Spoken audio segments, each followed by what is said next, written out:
नमस्कार साथियों, आज हम पढ़ेंगे प्राचीन भारतीय इतिहास के बारे में। पहला प्रश्न है, भारतीय उपमहाद्वीप में सिंधु नदी के किनारे फैली किस सभ्यता को प्राचीन भारतीय इतिहास एवं संस्कृति की जननी माना जाता है? आपके ऑप्शंस हैं मेसोपोटामिया की सभ्यता, नील नदी घाटी सभ्यता, सिंधु घाटी सभ्यता या चीन की सभ्यता। सही ऑप्शन है सिंधु घाटी सभ्यता। भारतीय उपमहाद्वीप में फैली मानसरोवर झील से निकलकर अरब सागर में गिरने वाली सिंधु नदी के किनारे फैली सभ्यता ही प्राचीन भारतीय इतिहास एवं संस्कृति की जननी मानी जाती है। हड़प्पा नामक स्थान पर सर्वप्रथम इस सभ्यता के बारे में पता चलने के कारण ही इस सभ्यता को हड़प्पा सभ्यता के नाम से भी जाना जाता है। दूसरा प्रश्न है, आर्यों के विस्तार के आधार पर मनुस्मृति में विभिन्न भौगोलिक क्षेत्रों को किन शब्दावलियों से संबोधित किया गया है? ब्रह्मावर्त एवं ब्रह्मर्षि देश, मध्य देश, आर्यावर्त या उपर्युक्त सभी। आपका सही ऑप्शन है उपर्युक्त सभी। सरस्वती एवं दृष्टवती नदी के बीच का क्षेत्र ब्रह्मावर्त कहलाया। गंगा यमुना द्वाब का क्षेत्र इसे ब्रह्मर्षि देश कहा गया। हिमालय एवं विंध्य पर्वत के बीच के क्षेत्र को मध्य देश कहा गया। पूर्वी समुद्र से लेकर पश्चिमी समुद्र तक और हिमालय से विंध्य पर्वतों के बीच के क्षेत्र को आर्यावर्त कहा गया। तीसरा प्रश्न है, सर्वप्रथम किस ग्रंथ में एक प्रदेश के रूप में भारत शब्द का उल्लेख हुआ है? आपके ऑप्शंस हैं मुद्रा राक्षस, अष्टाध्यायी, रामायण, महाभारत। सही ऑप्शन है अष्टाध्यायी। सर्वप्रथम पाणिनिकृत अष्टाध्यायी में एक प्रदेश के रूप में भारत का उल्लेख हुआ है। अष्टाध्यायी महर्षि पाणिनि द्वारा रचित संस्कृत व्याकरण का एक अत्यंत प्राचीन ग्रंथ है। अष्टाध्यायी में 8 अध्याय हैं तथा प्रत्येक अध्याय में 4 पद हैं। चौथा प्रश्न है, किस पुराण में राजा दुष्यंत के पुत्र भरत का उल्लेख हुआ है जिनके नाम पर इस देश का नाम भारत पड़ा? मत्स्य पुराण, विष्णु पुराण, मार्कंडेय पुराण, वायु पुराण। सही ऑप्शन है वायु पुराण। साथियों, वायु पुराण में राजा दुष्यंत के पुत्र भरत का उल्लेख है जिनके नाम पर इस देश का नाम भारत पड़ा। वायु पुराण में भगवान शिव की उपासना चर्चा अधिक होने के कारण इसको शिव पुराण का दूसरा अंग भी कहा जाता है। फिर भी इसमें वैष्णव मत पर विस्तृत प्रतिपादन मिलता है। पांचवा प्रश्न है, बौद्ध काल में भारत को किस संज्ञा से अभिहित किया गया? आपके ऑप्शंस हैं ब्रह्मावर्त, ब्रह्मर्षि देश, मध्य देश या जम्बूद्वीप। सही ऑप्शन है जम्बूद्वीप। प्राचीन भारतीय ग्रंथों में प्रायः बृहत्तर भारत की भूमि को जम्बूद्वीप नाम से अभिहित किया गया है। वस्तुतः जम्बूद्वीप का अधिकांश भाग वर्तमान एशिया माना जाता है। छठा प्रश्न है, ऐतिहासिक कालीन अभिलेखों में सर्वप्रथम भारत नाम का उल्लेख किस अभिलेख में मिलता है?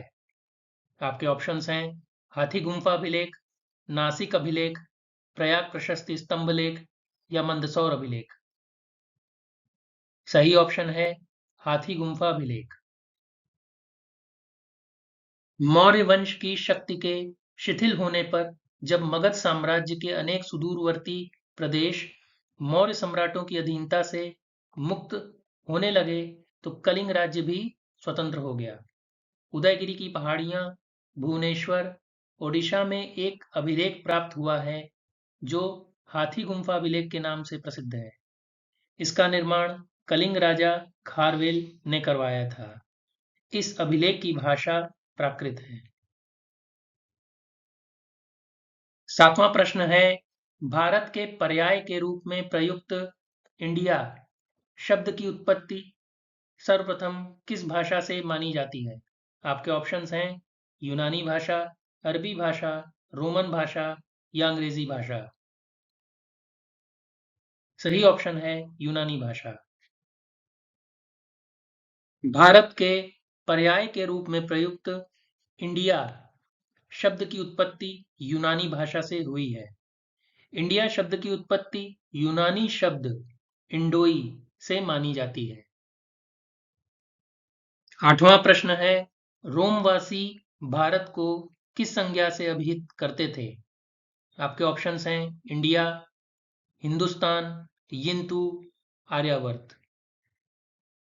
सही ऑप्शन है इंडिया। रोमवासी सिंधु नदी को इंडस एवं इसके पूर्व स्थित भूभाग को इंडिया नाम से ही संबोधित करते थे। 9वां प्रश्न है, पारसी या ईरानी लोग भारत को किस नाम से संबोधित करते थे? आपके ऑप्शंस हैं इंडिया, हिंदुस्तान, यिंतु, आर्यावर्त। सही ऑप्शन है ऑप्शन बी हिंदुस्तान। पारसी या ईरानी लोग सिंधु नदी को हिंदू एवं इस प्रदेश को हिंदुस्तान नाम से संबोधित करते थे। 10वां प्रश्न है, चीनी स्रोतों में भारत के लिए किस शब्द का प्रयोग किया गया है? आपके ऑप्शंस हैं इंडिया, हिंदुस्तान, यिंतु, आर्यावर्त। सही ऑप्शन है यिंतु। चीनी स्रोतों में भारत के लिए यिंतु शब्द का प्रयोग मिलता है। 11वां प्रश्न है, भारतीय साहित्य में इतिहास शब्द का उल्लेख सर्वप्रथम कहाँ मिलता है? आपके ऑप्शंस हैं ऋग्वेद, यजुर्वेद, सामवेद या अथर्ववेद। सही ऑप्शन है अथर्ववेद। अथर्ववेद में सर्वप्रथम इतिहास शब्द का उल्लेख मिलता है। अथर्ववेद चारों वेदों में सबसे अंतिम वेद है। इसमें 20 अध्याय, 731 सूक्त एवं 6000 मंत्र हैं। इसमें आर्य एवं अनार्य विचारधाराओं का समन्वय मिलता है। इस उपनिषद में इतिहास को पंचम वेद कहा गया है।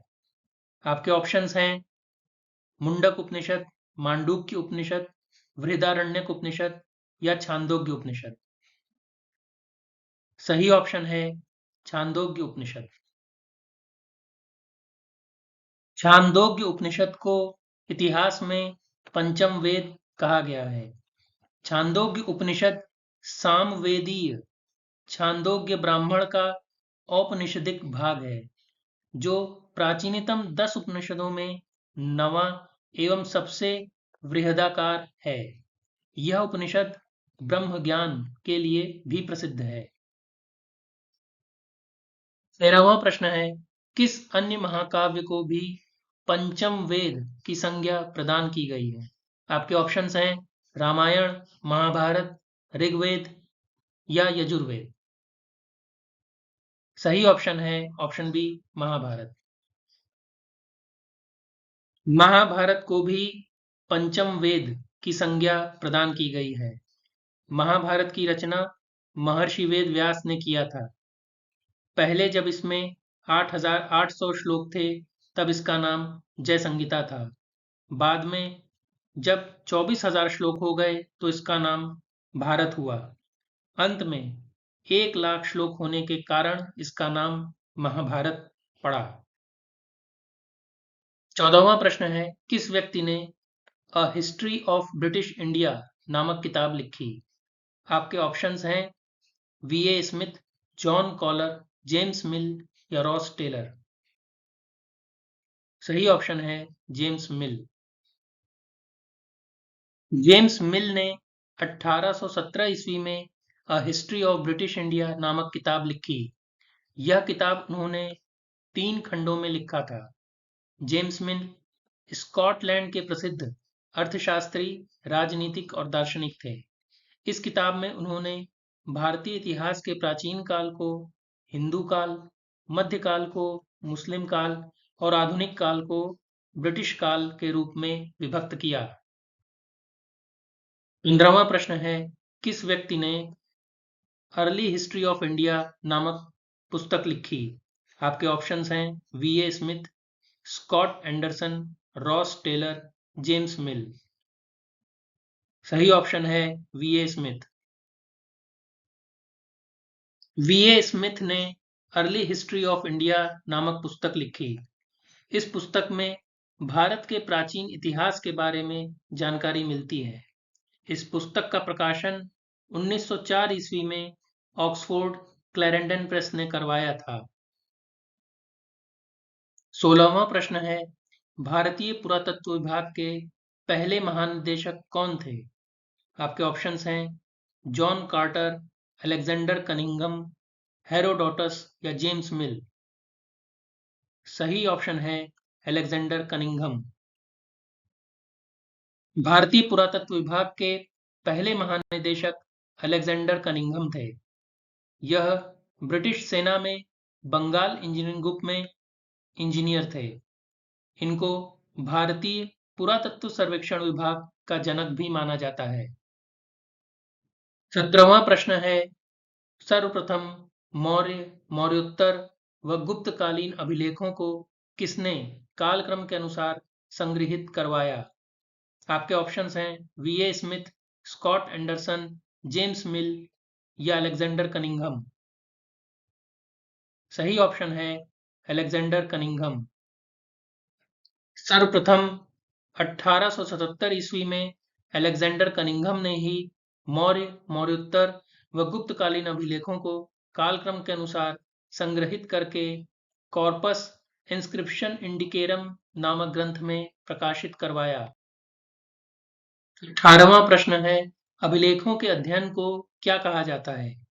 आपके ऑप्शंस हैं पेलियोग्राफी, एपिग्राफी, पॉलीग्राफ या न्यूमिस्मैटिक्स। सही ऑप्शन है एपिग्राफी। अभिलेखों के अध्ययन को एपिग्राफी कहा जाता है। प्राचीन तिथियों के अध्ययन को पेलियोग्राफी कहा जाता है। पॉलीग्राफ एक प्रकार की प्रक्रिया है जो व्यक्ति के रक्तचाप, नाड़ी, श्वसन व त्वचा चालकता जैसी शारीरिक संकेतों को मापता है। इसे अक्सर गलत तरीके से झूठ पकड़ने वाली मशीन के रूप में भी संदर्भित किया जाता है। सिक्कों के अध्ययन को न्यूमिस्मैटिक्स कहा जाता है। 19वां प्रश्न है, सबसे प्राचीन भारतीय अभिलेख कौन से हैं? आपके ऑप्शंस हैं हड़प्पा-कालीन अभिलेख, वैदिक-कालीन अभिलेख, उत्तर वैदिक-कालीन अभिलेख या अशोक-कालीन अभिलेख। सही ऑप्शन है हड़प्पा-कालीन अभिलेख।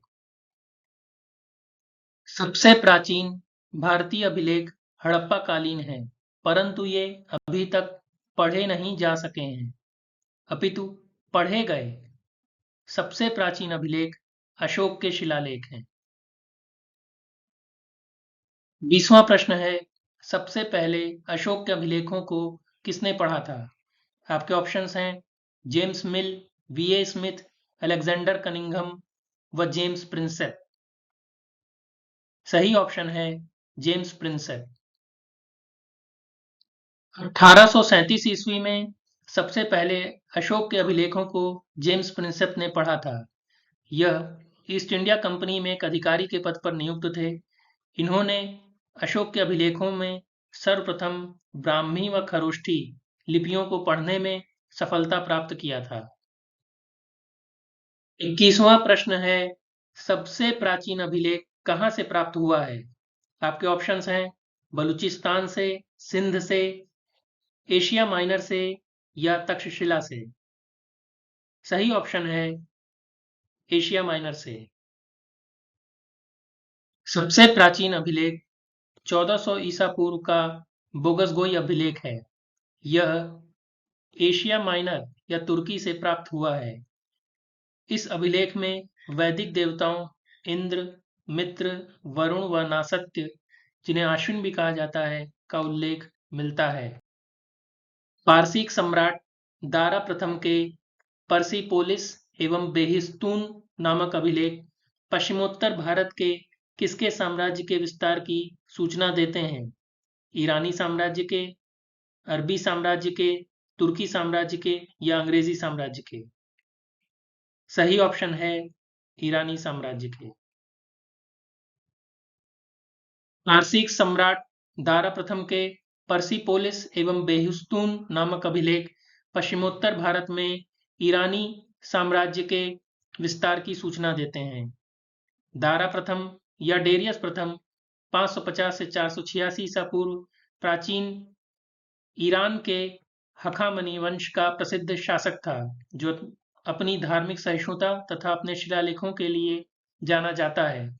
उसके शासनकाल में हखामनी साम्राज्य मिस्र से लेकर सिंधु नदी तक फैला था। इस व्यक्ति ने केवल अभिलेखों के आधार पर ही अशोक का इतिहास लिखने का प्रयास किया है। आपके ऑप्शंस हैं भंडारकर महोदय ने, जेम्स प्रिंसेप ने, अलेक्जेंडर कनिंघम ने या जेम्स मिल ने। सही ऑप्शन है भंडारकर महोदय ने। भंडारकर महोदय ने केवल अभिलेखों के आधार पर ही अशोक का इतिहास लिखने का प्रयास किया है। अपने यथार्थ रूप में अभिलेख अशोक के शासनकाल से ही मिलते हैं, जिससे उसके साम्राज्य की सीमा, धर्म एवं शासन पद्धति पर महत्वपूर्ण प्रकाश पड़ता है। अशोक के बाद के अभिलेखों में किस अभिलेख का उल्लेख किया जा सकता है? आपके ऑप्शंस हैं हाथी गुम्फा अभिलेख, नासिक अभिलेख, देवपाड़ा अभिलेख या ऐहोल अभिलेख। सही ऑप्शन है हाथी गुम्फा अभिलेख।